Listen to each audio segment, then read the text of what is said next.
What's happening to me? Oh, God. I'm dying. Arnold Bennett's The Grand Babylon Hotel, Part 2. Help me.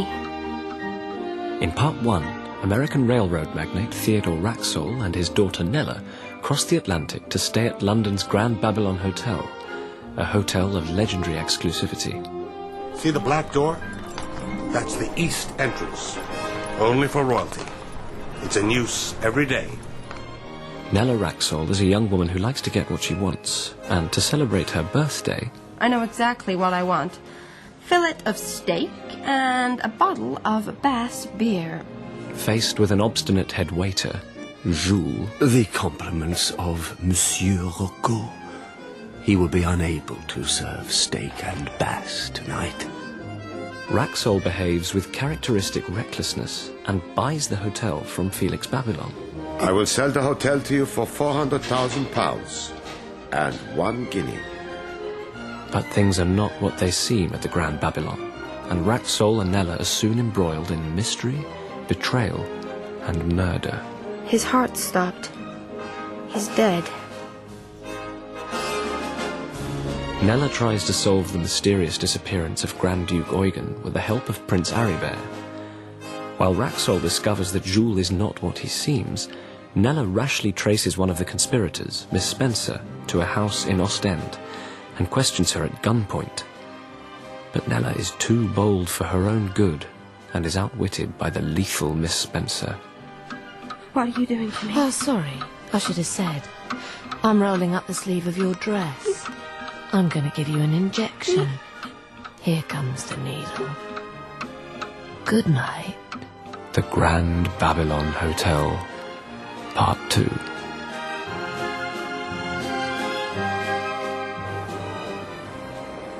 The cold, tickling, the needle, black shoes, glossy black, Miss Spencer's black shoes, last thing I saw. The cold, tickling. It's bright and I'm rocking. Water. A boat. Yes, I'm on a boat. Think, Nella. A yacht.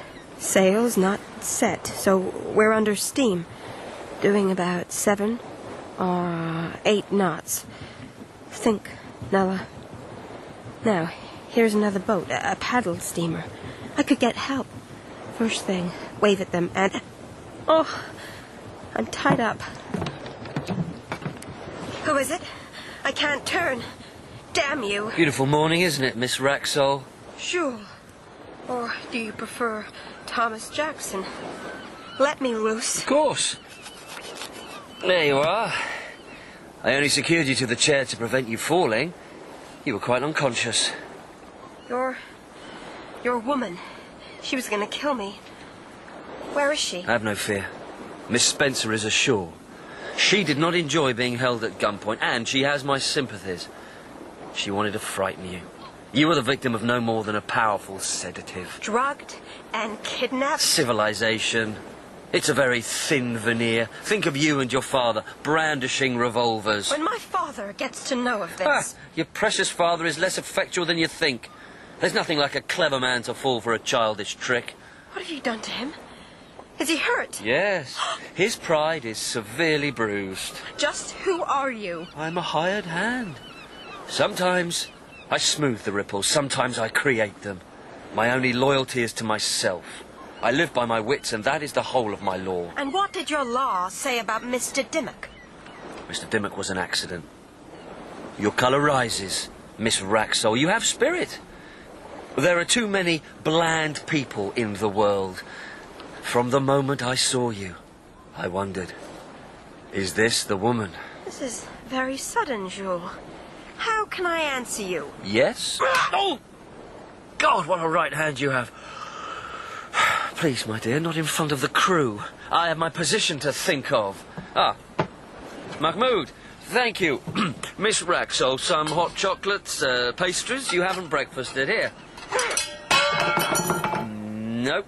I don't think Miss Wraxall is quite ready for breakfast. Clear up later, Mahmoud. Later! You and I, Miss Raxol. Your beauty and wealth and my brains, there is nothing we could not do. An interesting proposition. But I'm not altogether sure how Miss Spencer would fit into these new domestic arrangements. Why did someone with your gay butterfly existence mix yourself up in my affairs at all? Why put yourself in the way of danger? What do you mean to do with me? Keep you in a place of safety until my operations are concluded. Perhaps I shall wear down your resistance. Will you at least answer some of my questions? Certainly. The importance of Suite 111. A very discerning question. Imagine that you could eavesdrop the most important and secret meetings of Europe. You look surprised, Miss Raxol. What is it? No! Arabert! How on earth? Oh, if only you'd come just a minute later. He was going to tell me everything. Nella, you astonish me. Is he all right? I hope he won't die. He looks pale. Such sympathy for a man who abducts you. You are unique among women, Nella. Men like him don't die until they hang. Come on, before we are seen. Help me with the dinghy.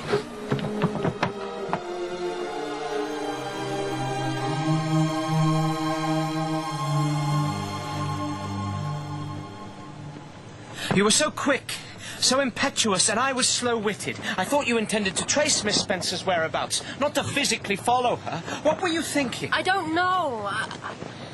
I wasn't going to let her get away with it. Mind the jib as it comes about.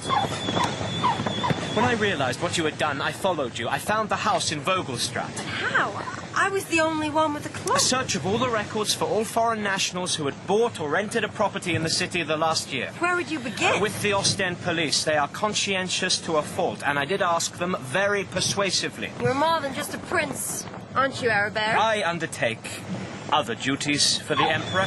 The jib, Nella! You hardly came close. You did all that for me. It was just before dawn. The birds were singing. I saw the front door open. Thomas Jackson and Miss Spencer carried a bundle, a human bundle, out of the house. The cloth fell away. The bundle was you. Your face, white, blank. I thought you were dead. They put you into a cab. The birds sang more than ever. I followed. At the docks, there was a wheelchair. They put you in it. The sun blazed all over the water, and I saw something. Your right hand moved. Hope. I climbed aboard the yacht, unobserved, as it is my business to be. Here, give me your hand, this rope. Let some of the wind out of the sail. Pull down, gently, yes, like so. On the yacht, you were very brave. You have no idea what I felt when you suddenly appeared. Let me guess, you were annoyed that I distracted you from the attentions of Thomas Jackson. There was that, of course. He does know how to treat a girl. Arabert, you came all this way after me. A little less tension on the rope, Miss Raxol. Let me show you. That's better. Exactly. Arabert, could I have my hand back now? Oh, if you insist. Nella.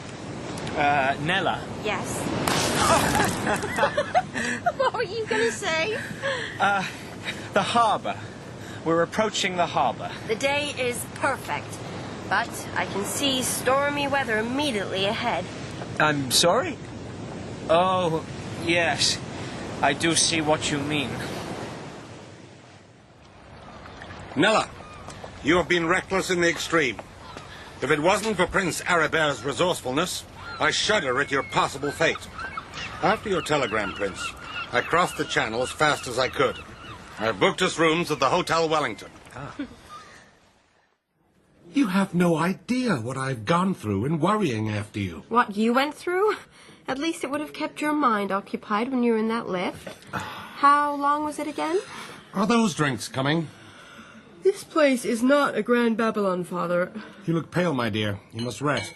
Thank you. There is something we must settle, Prince, which is whether we shall tell the police at once all that has occurred, or whether we shall proceed on our own. Well, surely we go back to the house on Vogelstraat. Grand Duke Eugen is almost certainly a prisoner there. We've discovered that even we don't know what Thomas Jackson's plan is. If he's not, we find out where he is. How? By persuading Miss Spencer to talk. Nella? Oh, I could do it. Yes, I think you could. But these people are gangsters. Every consideration of prudence points to the advisability of taking the police into our confidence and leaving the matter entirely in their hands. But, Mr. Raxall... Every consideration of prudence? Father, I'm looking around the dining room, but I can't see your shareholders present. It's me you're talking to. You two. You are on fire with the ardor of the chase. I understand that, but accept the advice of an older man. And by God, the last couple of days have made me feel it. Let us sleep on this affair. Nella, off with you to bed. The Prince and I will present you a plan in the morning. I am tired. Sleep well, my dear. No nightmares. Good night, Father. Good night, Arabella. Good night, Nella. Well, that was easier than I thought it was going to be. Now, I fancy that I am, after all, your man for a little amateur investigation tonight. You are? Oh, yes. I believe we must act now. I was anxious to keep Nella out of harm's way. She is a very difficult creature to manage. She is a young lady of quite remarkable nerve. I sometimes wish she had less. I have the highest admiration for your daughter, Mr. Raxall. The highest. You do understand me? Ah. I see. Yes. Such a moment. Inevitable. Being a parent. Knowing what is to come, but still being surprised by it. You honor us, Prince. But let us address the business of tonight.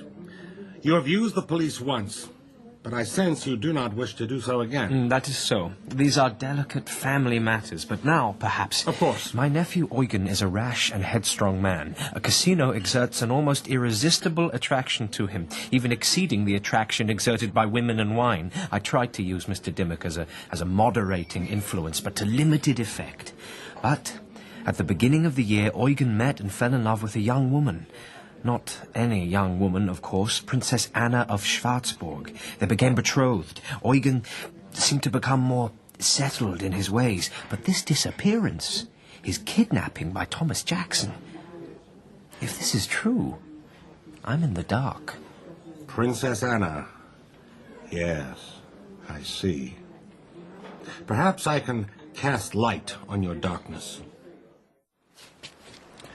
You remember the card clutched in Mr. Dimmock's fist? Why, yes. It bore the name Samson Levi. And before I received your telegram and set off for Ostend, I called him. An engaging little man with the tiniest, most unprepossessing of offices in Throgmorton Street. He calls himself the Court Pawnbroker. He arranges loans for what he calls the second-class princes of Europe. Now things grow clearer. Eugen was $1 million in debt and needed to clear it. I did not know it was so much, but I'm not surprised. Eugen can gamble away £1,000 as easily as you or I could eat a sandwich. He had arranged a private loan of £1 million with Mr. Levi. The papers had to be signed by the 10th day of this month, or the money would no longer be available. Today is the 9th. Eugen had to be able to show a clean balance sheet to Princess Anna's parents, or they would never consent to her becoming Princess of Posen. Of course. So, a question arises. Has any previous application ever been made for the hand of Princess Anna? Yes, there was. The King of Bosnia. We're getting close to the house. Let me check your weapon, Mr. Raxall.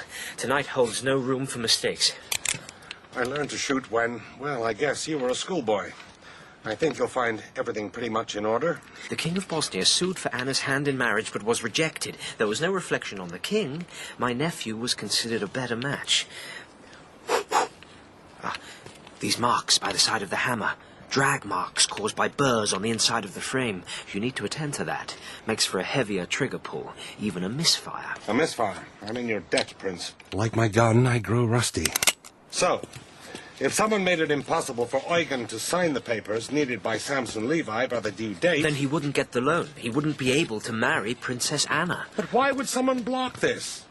I think as a businessman, and the question I always ask when confronted by a puzzling move is, who stands to gain? Who stands to gain? The King of Bosnia, if his heart was set on Princess Anna, would stand to gain.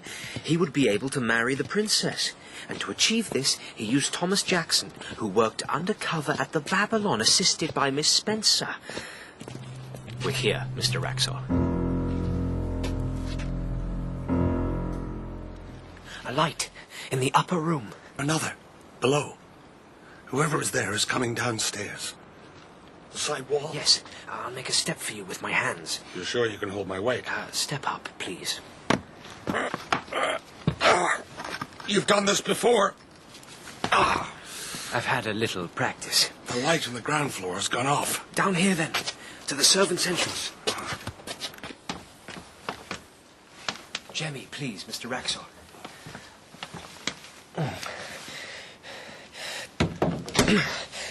Hidden away, these poor servants' entrances. But it makes it all the easier for burglars to break in and steal from their rich bastards. There. Done it. The covered lantern, please. Be ready with your revolver. What is our plan? I go into the darkness, using the smallest chink of light. And I? 2 yards behind. See that glow? A door. A grating in it. Wait, oh my God. More light, please. Let me see. He's breathing. That's... Eugen, can you hear me? His eyes. What are they looking at? Someone else is here. Stop there! You mustn't come here. You must get out.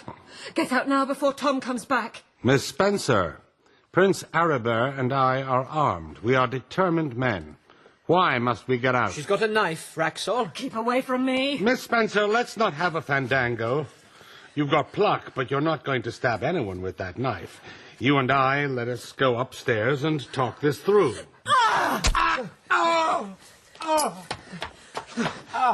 Raxall! I was half right. She did go upstairs, but half wrong. How dare she? I feel lightheaded. Shock, please sit down. There, back against the wall. Let me look.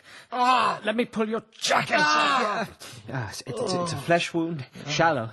The bleeding will stop. Just hold the handkerchief in place. You know what I shall have to do. What's that? I shall have to let her go. No references either.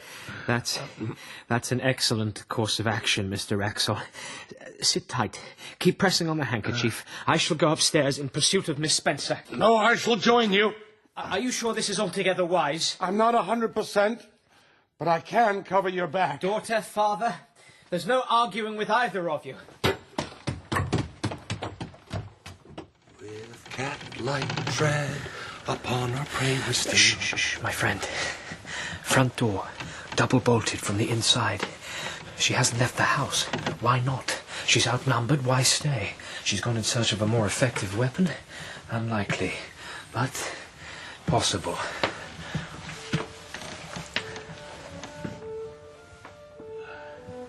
Empty. Empty. Was that from upstairs? I think it was. Follow me, Mr. Raxall. Quietly does it. Step by step. A voice coming through the door. Mr. Raxall, you should stay back. But I recognize that voice, don't you? Raxall, the bleeding has started again. I implore you. Dimmock? Alive?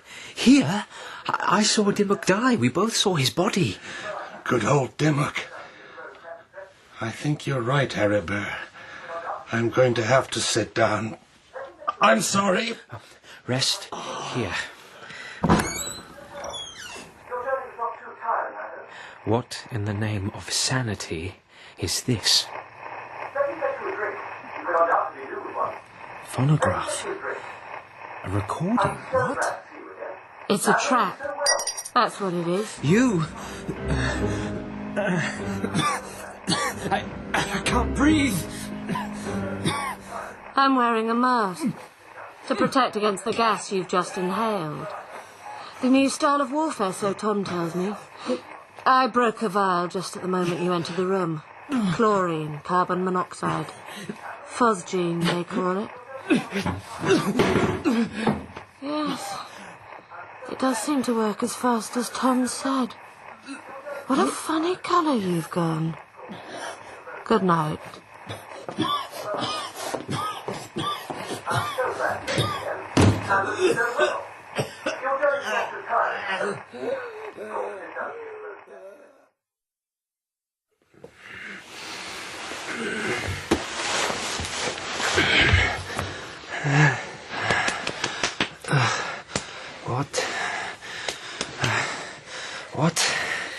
Up, damn you.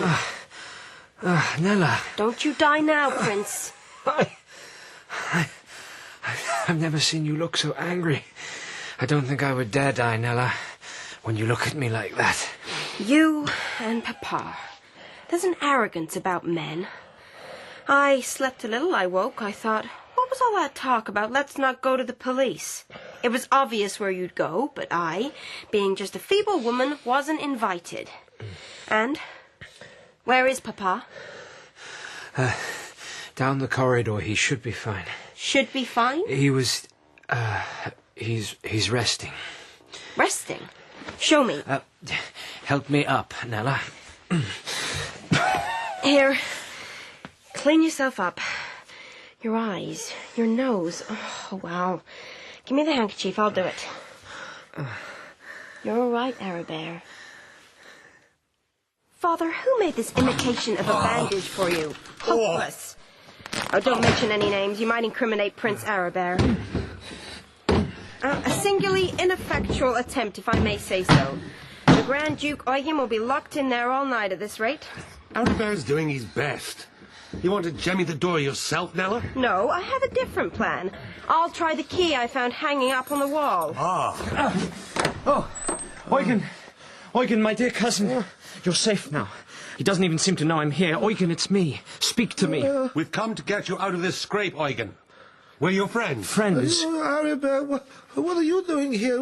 What is this place? We're here to help you, cousin. Take my arm. I can't. She'll hurt me again. He's been drugged. This is what they did to Dimmock. Get this man to bed. He needs rest. He needs sustenance. He needs a doctor. Father, Arabert, you. I seem to be the only person in one piece.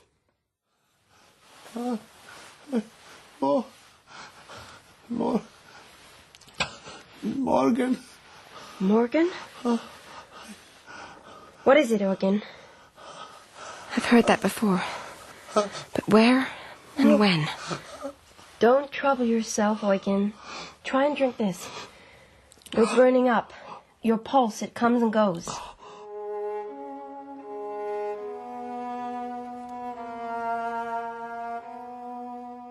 It's safe? I've opened the windows. The gas has dissipated. Now, look upon this, Mr. Raxall. Eugen's getting worse. What on earth? On those shelves. Cylinder after cylinder. When I found the way down from Suite 111 to the royal apartments, that was the machine I stumbled against. Phonograph. A very neat system. Elegant, even. Nella, choose a cylinder. Set the apparatus in action, if you please.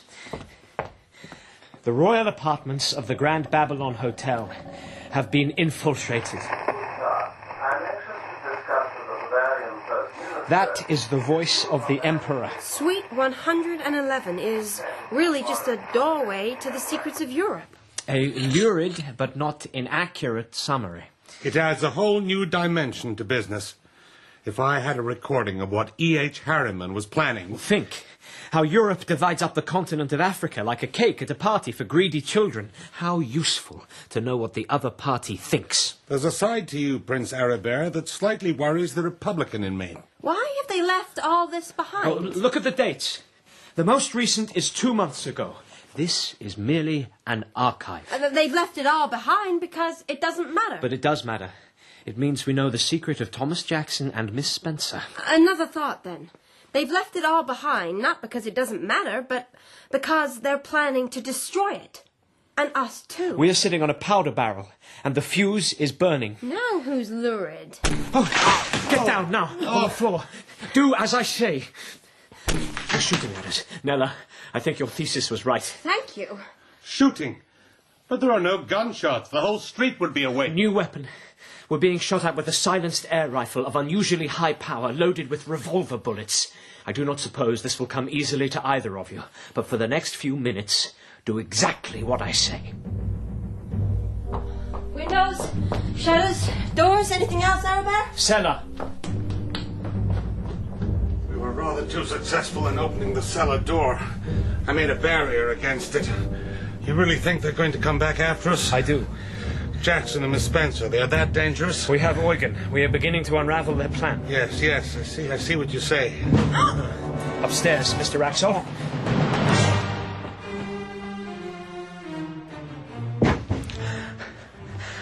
You hear that? Yes. I have your back. Who's... Don't shoot. I'm feeling quite refreshed, but still a little dizzy. Please, why are you two gentlemen pointing guns at me?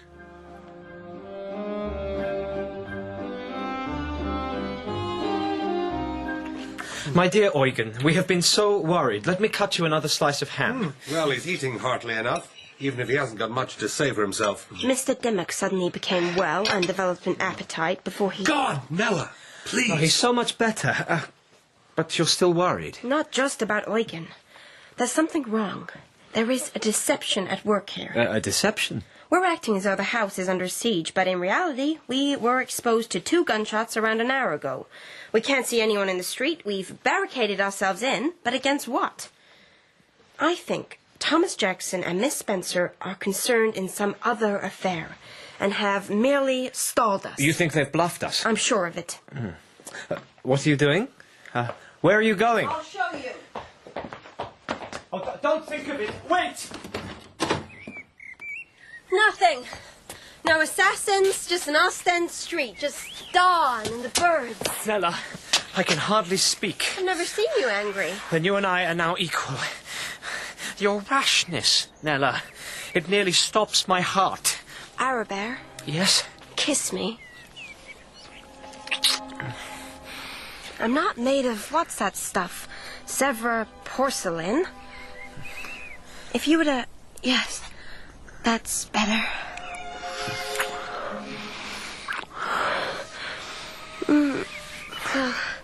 Let me just get my breath back.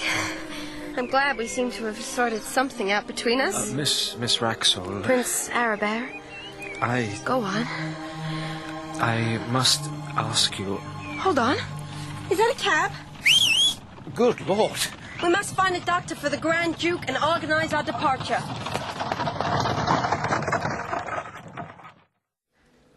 Amazing. After all we've been through, this place almost feels like home. My God, and to think, Nella, we came here for a holiday. Item, never take a holiday. Work, in my experience, is far more relaxing. Eugen, let me escort you to your rooms. You're feeling better. I think I am, a little, but my mind is still cloudy. There's something important I must remember. When Miss Wraxall stepped out of the house at dawn, it nearly came... You will be yourself again, cousin. We shall sort out the debt. I have asked for Mr. Samson Levi. We shall arrange things. Your memory will get better, your marriage will proceed, and... Gentlemen, Miss Wraxall, Mr. Wraxall, you should know that... What is it, Miss Ferguson? It's quite unexpected. No one told me. Oh, thank goodness you're here. We've had a telegram. The Emperor is due here by the end of the day. The Emperor? Miss Ferguson, is Mr. Babylon still here? I think he has departed for Switzerland. For the Emperor to come in person, and I knew nothing of it. What is happening? The Emperor keeps nothing from you, Aribert. The cause is something recent in that case. So recent that because you were on your way to meet Eugen, you didn't learn of it. You see, there are 2 series of events here, intersecting. The first is the kidnapping of Grand Duke Eugen to prevent his marriage. The second is to do with the Emperor. When Nella went out of the house, it reminded you of something, Eugen. Something you thought was important. There's a fuzziness in my head. Think, man, think. Take your time, Eugen. Think back to this morning. I unbolted the front door. Huh? Arabelle called after me. I pushed the door open. I stepped outside. It was dawn. Dawn, yes. Daybreak. Morgan Damarang. Morgan. That was what Mr. Dimmock tried to say. A document. I had it in an inner pocket of my greatcoat. It was an official document you had. After they drugged me, that woman, she searched me. When they read the document, they were very excited. They no longer seemed interested in me. What was the document? It was called the Morgan Damarang Treaty. You see, Aribert, the Emperor sent Mr. Dimmock to brief you about it. But Mr. Dimmock had already been suborned by Jackson and Miss Spencer in their attempt to forestall your marriage. Oh, I'm useless, fit for nothing. Why is the treaty so important? Oh, God, I have made a mess of everything, haven't I? It's easy for you. You're strong. Strong people don't know what it's like to my sort. The Treaty of Dawn. A new arrangement conceived by the Emperor to stabilize Middle Europe. 3 European rulers due to meet at the Grand Babylon Hotel to meet and ratify the treaty in conditions of the highest secrecy. Secrecy? What a joke I made of that. Nella, please see who it is. Eugen, you must find the strength to deal with Mr. Levi. You must secure your loan, or Jackson and Miss Spencer will have succeeded and ruined all hopes of your marriage. Mr. Samson Levi. Mr. Levi, good day to you. Good day, Grand Duke. Good day, Prince. I hope I haven't got my royal titles in a muddle. Not at all. Will you take a seat? Thank you. Now, as to that loan, which we had already practically arranged, $1 million, I think it was. $1 million. Everything is now in order. I have been delayed, but should like to finish the matter up at once. Exactly, Your Highness, but... But what? You, months ago, expressed the warmest satisfaction at the security. You also agreed to the rate of interest. In 10 years, the whole amount will be paid back. I believe I inform you that the fortune of Princess Anna, who is about to accept my hand, will ultimately amount to something like 50 millions of marks, which is over £2 million in your English money. True, but it's like this. I said I could keep the money available till the 10th day of this month, and you were to give me an interview here before that date. It is now the 11th day, as any calendar will tell you, and not having heard from you, I concluded that you had made other arrangements, money being so cheap this last few months. I have made no other arrangements. I need the $1 million. If you will be so good as to pay it to my London bankers... I'm very sorry, but my syndicate has now lent the money elsewhere, as in South America. I don't mind telling Your Highness that we've lent it to the Chilean government. Bet you never knew Chile had a government. If you do not place the money in my hands tomorrow, you will ruin one of the oldest of reigning families, and, incidentally, alters the map of Europe. Oh, come, my lord. Ruin? Inconvenience, surely. As for rewriting the maps of Europe, that's the prerogative of the nobility, as some of the Levi family could tell you. You are not keeping faith. I can look at myself in the mirror, sir, without too much reproach. Good day. What can you see, Tom? The royal suite, yes, with the preparations we have made. And higher up, 2 figures. Let me just adjust the focus. Aribert and Eugen, up in the hotel roof gardens. I wonder what they're saying. 1 or 2 recriminations there, I imagine. Your plan, it will work. So very fast and improvised, not your normal style. What we learned from Eugen, we have turned to advantage. Disrupt this meeting, and we will be paid a sum of money that will, well, allow us to live the life these people lead. We have to make this work. Consider our opponents, Miss Spencer, starting with the most aristocratic and working down. A, Grand Duke Eugen, weak and to be discounted. B, Prince Aribert, strong but riddled with socialist tendencies. C, Raxol, brave but with a tendency to blunder. You've left one person out. The girl, Miss Raxol? Yes. She has a way of being alive to danger, of keeping pace with us. Silly little rich girl. Come, Miss Spencer, below deck, and ready ourselves for what is to come. All of London spread out. I've never seen such a sight, Aribert. I wish I could be on that pleasure boat without a concern in the world, but I can't. I have failed my country in every way, and unlike the little moneylender, I do not welcome the mirror. That leaves you only one course of action. Redeem yourself, cousin. You shall help the Emperor and myself as this meeting proceeds. You are part of the dynasty. Somehow money must be borrowed. My course of action is very clear. You're right, Aribert. I shall speak to the Emperor. I'm not a fit person to rule Posen. I shall step down from my title. At least I have the strength to carry that through. Eugen, think about this. That would mean... You look stricken, Aribert.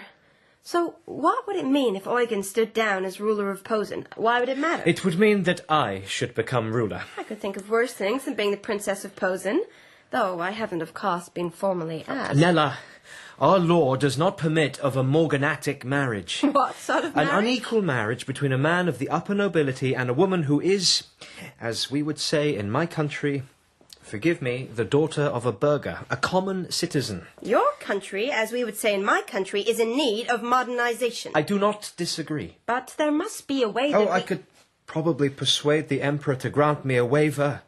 But German law would still prevail. If we had children, they would have no status and be unable even to inherit from me. And you would have no status. I'm American. I'm a Raxol. I don't need status. Bravely spoken, Nella, but in ballrooms and drawing rooms across Europe, to see you at my side, but as the woman without a title, I don't think either of us could bear that. But I cannot renounce my duty to Posen. God, I wish with all my heart I'd been born without a drop of nobility in my blood. Oh, Arabert. I'll talk to Papa. He's figured his way out of all kinds of tough situations. I look forward to explaining to him that he's a burgher. Now, we must get ready for the arrival of the Emperor. Suite 111? Sealed, but Thomas Jackson would never take that route again. I wouldn't care to double-gas Thomas Jackson. The Thames Embankment. Evening. A hot night. Item. Shrill whistles from the doorkeepers, gold-braided, as the hansoms drive up. A private carriage drawn by a self-conscious horse. Horse looks more dignified than the owner. Item. A large, dapper man examining with close interest a cigar. Hey, wait a minute. Theodore. Felix! I thought you departed for Switzerland. Oh, my goodness, Freund. Have one of these. A man is incomplete without a cigar, huh? I nearly did return to Switzerland, but I found my attachment to this hotel stronger than I supposed. And then, earlier today, I saw, would you believe this? Jules. Funnily enough, I would. Standing just here before he strode off. His hair was dyed a different color, his clothes shabby, but the tilt of his head, unmistakable. That damn nose in the air. But here, surely, we are above the cellars of the hotel. Look, a ventilation grill. Loose. We stood underneath it 2 days ago. Look down, Felix. Just as Jules and Miss Spencer had a private entrance to the royal suite, so they had one to the hotel itself. What are you staring at? The Romane Conti, the 1880 vintage. The wine the Emperor and the rest of his clan always drinks. It would be easy enough to tamper with the wine. You think perhaps our conspirators have poisoned the imperial wine? Fantastic. My daughter has been kidnapped. I've been stabbed. The man who presumes to become my son-in-law has been half killed with poison gas. So tampering with the wine seems an almost mundane possibility. We must hurry. Oh, I missed out being shot at with a silenced air rifle. My God. What time is he supposed to be here? The Emperor is not a train service. He doesn't run to a schedule. I'm sorry, Nella. Soon, though.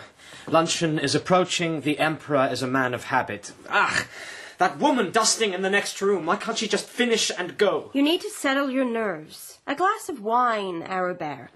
This looks impressive. Romane Conti. Is my pronunciation correct? Perfect. Well, it sounded good the way you said it. You still anticipate some final stroke from Mr. Thomas Jackson? I think we must take all possible care. Jules and Miss Spencer lost interest in Eugen when they learned of the treaty and the meeting to ratify it. Their kidnap plan was replaced by quite another plan. As Father would say, who benefits? If the meeting were disrupted, who would benefit? Russia, for one. A stable Europe would interfere with all their plans for growth. They would give anything to stop the treaty going through. You haven't touched your wine. Drink to me, Arabert. Whatever happens, Nella, you know you are the only woman in the world for me. Some things in life are awesomely simple. I drink to you. And I to you. Oh, Arabelle, come close. Come close to me. Nella, what is it? The maid. A maid dusted the room next door 2 hours ago. Why is there another maid there now? Where's your gun, Arabelle? The wine. You've drunk the wine. I have your gun, Prince Arabelle. Stay where you are. The wine, Father? What about the wine? Oh, I see. You thought we poisoned the wine. Excellent idea. But your imagination ran away with you. Miss Spencer, chambermaid's uniform really does become you. And, wearing the uniform of a luggage man, it's amazing. I am invisible in the hotel in which I was once so prominent. As ever, you Raxol seem to be half a step behind us, treading on our heels, tangling us up. Why, Nella, if looks could kill, I'd be well on my way to the mortuary. Open the door only halfway. Miss Ferguson. You told me... Yes, yes. The Emperor is a minute away. Thank you. If you'd have stayed in Ostend just an hour longer. We were going to arrange a small incendiary device in the conference room. Injuries, confusion, distrust. We shall have to improvise yet again. Miss Spencer, do you have your medical bag with you? Of course. I can see you edging sideways, Prince Arabelle. Don't, unless you want to see the colour of your sweetheart's arterial blood. My tigress. Now, steady, everyone. But thanks to Mr. Raxol, Nella, and Prince Arabelle, the situation is in hand, Emperor. And what situation is this I behold? You as the sailor. Nobody move, please. What are these people doing? Arabelle, stay where you are. It's not Arabelle you need to worry about, Miss Spencer. Put it down, Raxol, or I'll shoot her. Don't listen to her, Papa. Are you going to kill us all? I don't think so. Miss Spencer, keep the gun on Nella. Move backwards to me. He's bluffing. It's a standoff. No one can win here. Move back to me. To the balcony. I could take them both. Raxol, then the Emperor. No meeting, no treaty. It's too much risk. There's always another day. Backwards, through the French window. Don't worry. I've got you. Does that woman mean me? I would have preferred a more traditional assassination. But to be shot by a parlourmaid. 2 steps more. Steadily does it. We're nearly there. Don't think about it, Miss Spencer. What are you staring at, Tom? Will you take your eyes off her? Tom's a little infatuated. Damn you, Thomas Jackson. Damn all of you to hell. Let's do what we came. Emperor!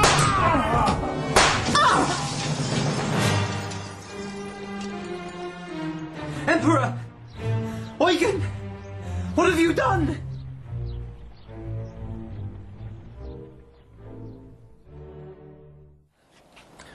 Thomas Jackson.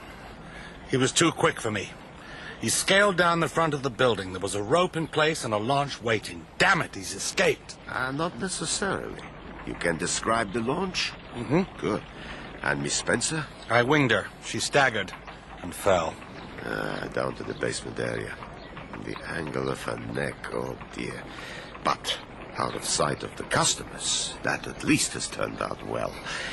And the Emperor and Eugen, I can hardly believe what happened. You said something about the launch, Felix. Yeah, there is a chance. I have connections at the custom. It must be done with discretion. No police, no officialdom. I want Jackson for myself. Not too early, of course.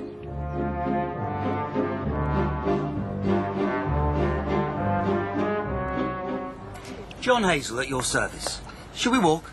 After I got your message, I think it would be best if we weren't overheard. Quite so. You come highly recommended, Mr. Hazel. What you and your customs house men don't know about the Thames between here and Gravesend is knowledge. Very kind of you, sir. Accurate, man, not kind. I didn't get anywhere in the world by being kind. We shall formulate a plan. Over lunch. Lunch? Isn't time of the essence? Your man's boat won't make a move before sunset. The tide will be on his side then, and he'll want the cover of darkness. Trust me, left down Sailmaker's Passage should see us to Barton's Chop House.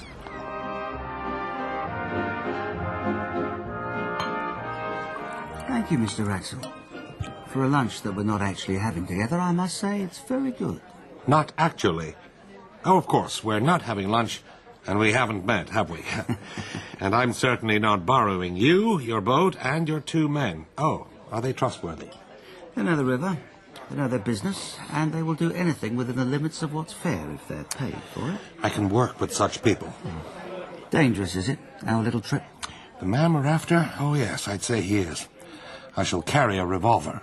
I see. In which case, I shall wear my official blue overcoat. Authority or blunt threat. One or other usually carries the day. Tell me, are the magazine writers anything like correct? How do you mean? Well, one often sees articles on millionaires which describe their private railroad cars, their steam yachts on the Hudson, their marble stables and so on. Do you happen to have any of those things?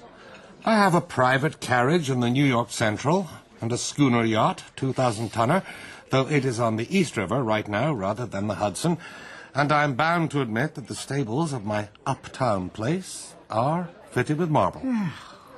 Strange how facts like those appeal to the imagination. You seem to be a real millionaire now. I suppose I do. Well, I am. But after the last few days, I find myself seeing those facts in a rather different way. As really not very important facts at all. Like something in a magazine. Your health? What? Yes. Mr. Wraxall? You sound concerned. Just come into the room, a young woman with a very penetrating gaze. She's looking straight at us. Well, at you mostly. Oh, I told her she wasn't to come. I was explicit. I emphasize it. Nella, what are you doing here? I followed you. What am I to say to you? You are determined to bring Thomas Jackson to justice. At least let me be there to witness it. Fingers crossed. I hope he believes me. I can't deny you, Nella. Though why do I feel she has some other purpose? Mom, careful now. The path is slippery. These steps take us down to the water, and they're treacherous. Here are, lads. See, the wherry coming at us. Or maybe you don't see. Painted black she is, so that us officers of the customs can go about our business all the more clandestinely. Evening, lads. Evening. Lads, Mr. Tompkins, see Mr. Wraxall and Miss Wraxall steadily onto the vessel now. That's it, miss. Nicely done. Now, sir? He's not a sack of flour, Tompkins, nor a contraband barrel. He's a gentleman. Mr. Hazel exaggerates. Cast off, lads. You comfortable, miss? Yes, thank you. Now, just stay still and quiet, Nella. Wait for your moment. Mr. Wraxall, can you give us any more idea of what we're looking for? As near as I could judge, the boat is about 40 feet long. Got any markings, did she? I didn't register any markings. Grey in colour? Right you are. Most helpful. Oh, I shall know her when I see her. That's the weight off our minds, then. I forgot to say earlier, the screw of the boat, it seemed to move with an irregular, lame sort of beat. That was my impression. I don't know if it's helpful. Why didn't you say? That's Jack Everett's launch, that is. She's got a 4-bladed propeller and one blade is broken off short. The Witch of Endor. She usually lies up against Cherry Gardens Pier.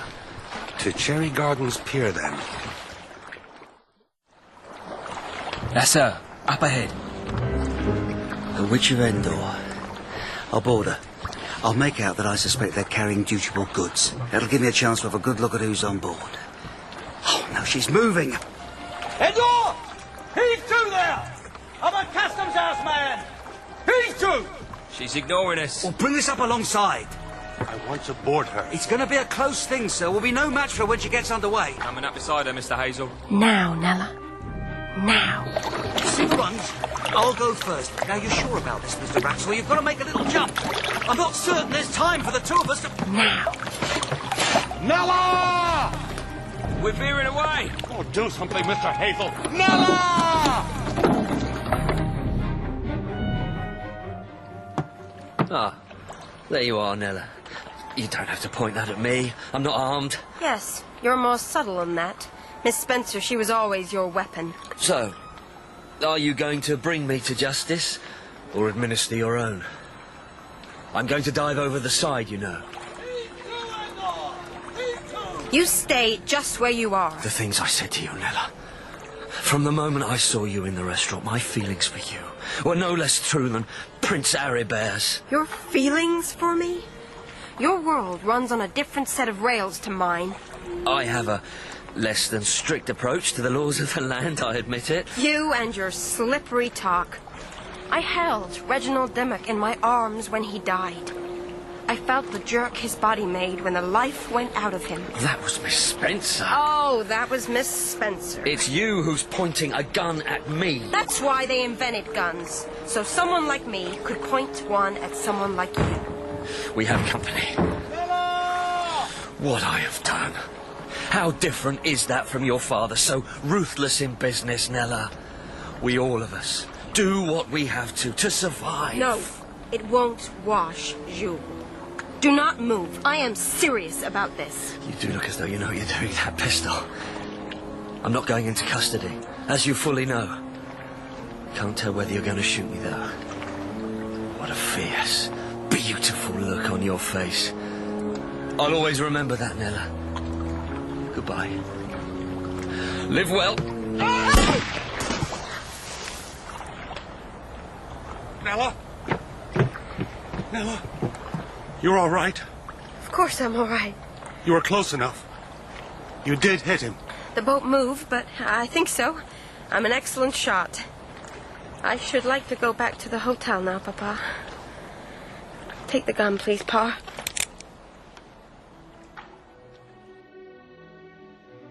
So, Miss Wraxall, as I understand, there was first a plot against Eugen, then one against me, and the two were intertwined? Yeah.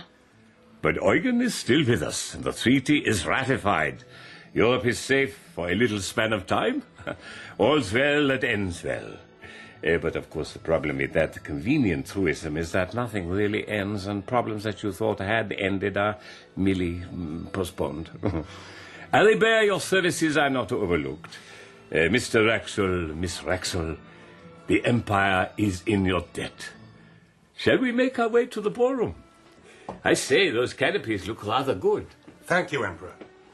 Call me Wilhelm. Now, Eugen, as for you, you have enriched the casinos of Europe and delighted the bartenders of 100 hotels. Emperor, I am changed. You are, indeed. I was teasing you. You, Eugen, pushed me aside to step in front of me to receive the bullet aimed at my heart. You are recovered, dear boy. Oh, Atheres, the bullet glanced off a rib. A little soreness is all. Ah, if only you had enjoyed such luck in the casinos. But enough. Posen can have no final ruler. On that subject, no further debate. Princess Anna can have no braver husband. Yes, the marriage will go ahead. I have settled your debt. The least I could do. What do you think? Should we invite the King of Bosnia? Good, good. The ball. I do like a ball. And this, I understand, is the end of Prince Aribert. Yes, it is my intention to renounce all my rights and titles as a royal prince of Posen, and to be known in future as Count Hartz, a rank to which I am entitled through my mother. And Nella has agreed to be my countess. Imperial Highness, Grand Duke, Count, Mr. Wraxall. Theodore, have you given mind to our conversation of yesterday? You said you were bored with idleness. I am. I miss the Grand Babylon. I miss my railroads. Are you a seller? Are you a buyer? What will you take? I'll take what I gave. Done. Have a hoyo. I don't think I was accurate a moment ago. How so, old friend? I don't really miss my railroads. The railroads I can deputize to some bright young fellow, but I think I'm going to miss Nella. In fact, I know it. The time goes so very fast. When people tell you that, you treat their words as a fanciful account of some distant country. The next thing is in a blink of an eye. You find yourself in that country. Now you realize those people were trying to send you an urgent message. What is it you want? What I want, wealthy as I am, envied as I might be, is a way of life that I can't just deputize to someone. Achieving, winning, Perhaps it is a less than desirable Raxol family trait. A private carriage on the New York Central. Pah! I do think I would like to be a grandfather. Ah, so. We shall talk on this more, Theodore. There is a whole world out there. But, for the moment, in this hotel, in my suite, there is a bottle of that rather special brandy that you found to your liking. Let me clip your Hoyo, Felix.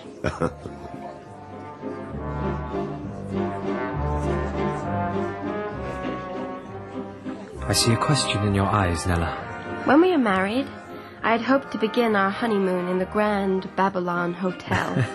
If that is what you would like. I had hoped, well, would it be proper for us to go in through the east entrance? The royal entrance?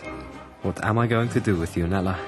Yes, as Count and Countess, it will be quite proper for us, and for our children. Though I hope their children will know better and put aside such fripperies. Oh, shh, Arabelle. Take me in your arms and dance.